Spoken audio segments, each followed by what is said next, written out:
be here today.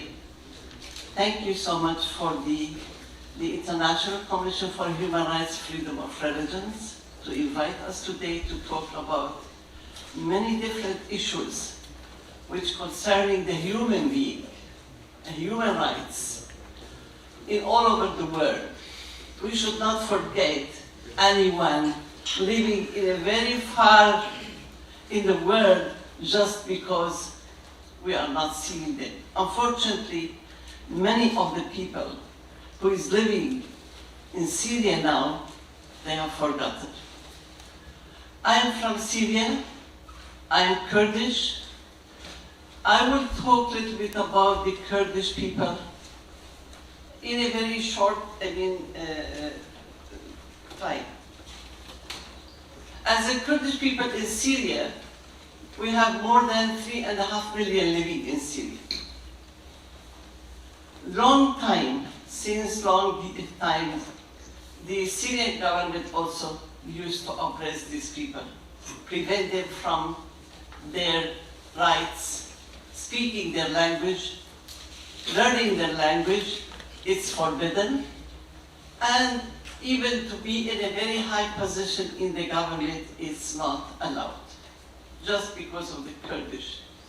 I am Kurds. I ran for the parliament twice. I couldn't do it. Just they stopped me. And this is what happened. But after the 2011, you know, the Syrian crisis, as they say, the uprising of the Syrian people in 2011 started, Kurdish people started to organize themselves. And we know very well that this war in Syria will last for long years and years. And now we have been 13 years of the war in Syria. It's still not end. The people of Syria, all of Syria, they are suffering a lot, suffering from the war, suffering from the being refugees, displaced, killing, and so on. But the most important thing is what happened in our region. If you look at the map, you can see very beautiful colors, unfortunately only colors. But when we look at the map, we see the red color, which is under the control of Syrian government now. The other part, that means Syria has been divided now. The green part of the map, it is under the occupation of Turkey, which is now the military people who are there, they are backed from Turkey, extremist, radical people there. This group who is in the green area, they don't represent the Syrian opposition or the Syrian rebellions.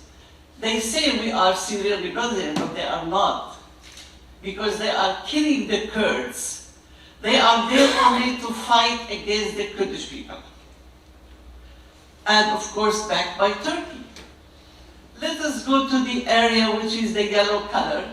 It is under the control of the Syrian Democratic Forces. These forces, they are allies with the United States to fight the terrorists of ISIS, the Islamic States in Syria. The Islamic State or ISIS started to invade the Kobani city, which is a Kurdish city, and then we could, of course, with the help of the United States, and we'd like to thank them and thank everyone who participated in liberating the city of Kobani, even the Kurdish forces from Iraq. But it doesn't stop here. The ISIS, still extremism, the radicalism, the ideology of radicalism still is there. We could defeat ISIS in the region in the yellow color, but still there is sleeper cells, and still we have the ideology of ISIS in somewhere. So in fighting military, you can end it, it's easy. But how could you fight the ideology of the extremism? This is the important things. Unfortunately, Now it is still there. In the green area, this is what I want to talk about. Let us see the northwest of the green area, which is called Afrin. Afrin is a Kurdish region. 97% of the population are Kurds and occupied by Turkey in 2018. Let me tell you a story. It is a personal story, it's my story, but it is, I can say, it represents all the stories of the people of Afrin. I am from Afrin. I am from the city from the northwest of Syria, the Kurdish city. This city, they established their autonomous administration. They could build a democratic system from the beginning of 2012, and they could make like a religious freedom because we are diverse. In Afrin, we have the Kurdish and Arabs, but majority are Kurds. But still we have the equality between all of them in our autonomous administration after the war in Syria started. But we have multi-religions in Afrin. We have the Muslim Sunni, we have Alawite, we have Yazidis. 23 villages, Yazidi villages in Afrin are there. And I think you know about Yazidi. You heard about them. When the occupation happened in Afrin, the Turkey and the backed militia from Turkey, the extremists and the very radical groups, they attacked the city. In 2018, they could occupy it. Nobody helped us. No one wants to hear about the war, what's going on in Afrin. In one day, imagine a small city, 72 war planes from Turkey was bombing the city. And the people, they ran away. Nobody could stay. More than 400,000 people, they displaced from Afrin. And now they are living in the camp. And one of them, my family. We lost my houses. I have a big house. I have a very beautiful house there, beautiful family. We lost that. They occupied my house now. Who is living in my house? Some of these military groups, military and extremist group, they are living, the leader of them. And they occupied my business, who is my husband was running there, and everyone now from the family displaced, as well as all the Afrin, the people from Afrin. But some of the people who stay in Afrin, now, if we talk, I'm telling that the demography or the population of the Kurdish people in Afrin, it's about 90-70%, 97%. Now, imagine the population of Kurdish, only 20%. Who are the rest? They came from Turkey. Turkey brought them, or they are Sunni Arab radical, ideology. They are living now there. So what happened for the Kurdish people who is still in the city? Starting arresting them, torturing, killing. 1,000 women, Kurdish women, disappeared. They arrest them, torture in the prison, and they are being raped. Imagine. We are now in the 21st century, still we see how women were raped in the prison, and by whom? By the extremist groups backed by Turkey. Why? Because they are Kurd. Only because they are Kurdish. So this is the reason. It's an easy reason. If they want to kill you, they can say, oh, you are Kurdish, okay. You are halal to be killed. When they enter the city of Afrin, they say, these Kurdish infidels, imagine, infidels, we are coming to kill them. So this is the situation now. Now we have thousands of the people being in the jail, arresting, torturing, killing, forced marriage, ethnic cleansings, demography changing. Now, Turkey is building settlements in Afrin city to bring more refugees who are Sunni Arab refugees, to change the demography of the city. It is a genocide even. It is a genocide even for the people, and genocide on the nature of Afrin. Afrin, it is known as a very beautiful place in all over the north of Syria. Why? It's famous of olive trees, 20 million olive trees in Afrin. These mercenaries and militias, they cut down most of the trees. They are destroying the nature, they are destroying the environment there, and just they use it as a firewood or wood fire for their life in order to sell it and get some money. So this is the genocide. Even the old archaeological sites in Afrin, which is very famous. We have churches, we have a very famous churches there. All the church has been destroyed and looted.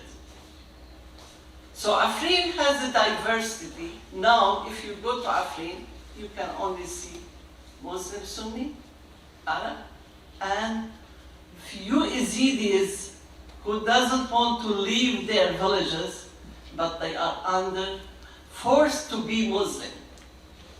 They occupied one Yazidi's house in Afrin city, the village of Afrin there, and they asked him to get out of his house, whom he lives in the house for decades, and they made the house a mosque. Is it not a genocide? It is.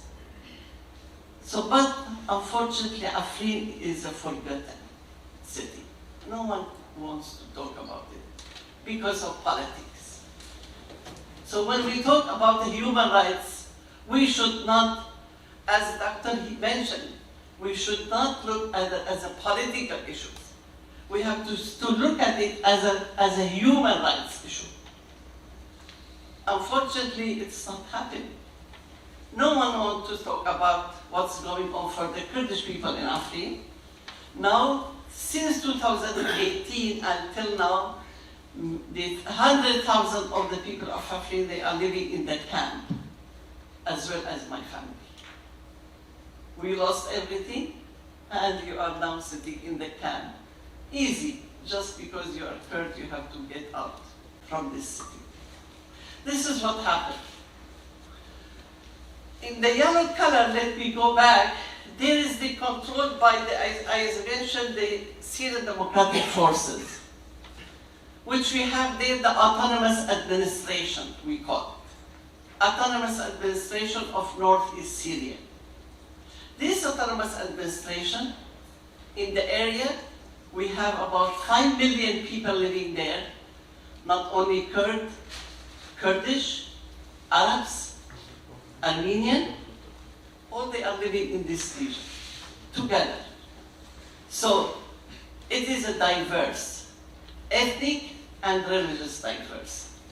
We have Alawite, we have Yazidis, we have Sunni Arab, Sunni Muslim, whatever, they are there living, and Yazidi also. So all this component with different diverse of ethnic and religious in the yellow area, they are working together. They are protecting each other. They administrate the yellow area together under the name of autonomous administration. So in all our institutions, you can see Kurd, Syrian Christians, and Arabs together in one institution. They want to build a democratic system. So we are now working in this area to build a democratic system based on freedom of religions, based on the equal genders. In each institution we have the quota of the women, 50%. and they are working and leading the institution there. Based on democracy, all this diverse, we wanted to be united. So the unity through diversity is very important for us. We need to have a new system in Syria which depend on the decentralized system, like autonomous administration, whatever. So in this region, it is not only Kurdish region, it is a diverse. And this is what we are looking for and seeking for. But unfortunately, till now we are not able to get any recognition, political recognition. Because the Syrian issue, it is not being solved. Till now, Syrian issue has been stopped, nobody could solve it, because it is a very complicated issue. And unfortunately, we are not fighting, with anyone in Syria unless they are fighting us. So we are protecting ourselves. We defend ourselves. We don't attack anyone. This is our, principles there. So now, if we talk about this all over Syria, because I concern about the rest of Syria. All of Syria is diverse. Where I talk about the green area, which is diverse, but now not anymore. As I mentioned, in Afrin, we have a diverse in the religion and ethnicity, but it is not anymore now. Only we see in Afrin the Muslim.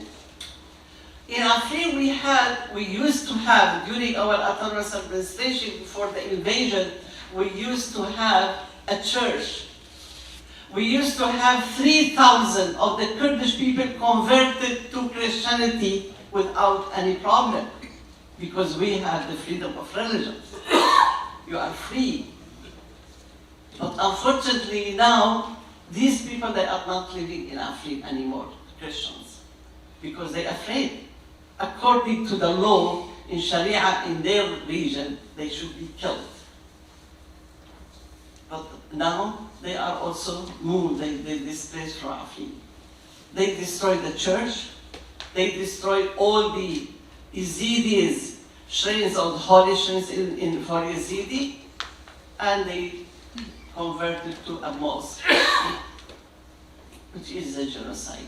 So, not any more genocide in the world. Never again, never again, never again. We will repeat it hundreds of times. We hope that we can have some people to listen to us and speak out about that. Please don't be silent. Whoever you find anything, we will be resisting, because we are the nation in the world, in the earth. They're living on our ground, historical nation. We will not be ended. Nobody can end us. No one. And I would like to thank you again. And if you have any question, I'll be ready to answer. Thank you so much. Thank you.